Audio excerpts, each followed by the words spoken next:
I'm here on the rooftop of Eataly on 23rd Street and Madison, and I'm with Nicola, who's one of the partners and founding managers of Eataly. Tell us a little bit about this amazing rooftop bar and restaurant that you have.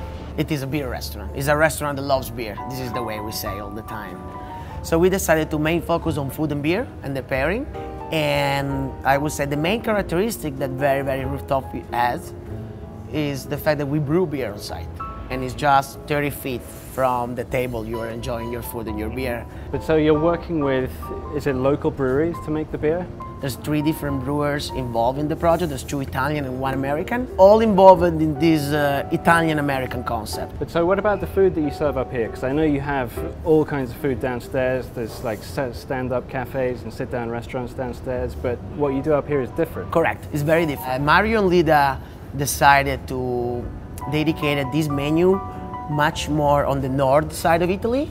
So it's mainly meat. Everything is very simple. This is an Italy concept. And I think of Italy as a wine country, right?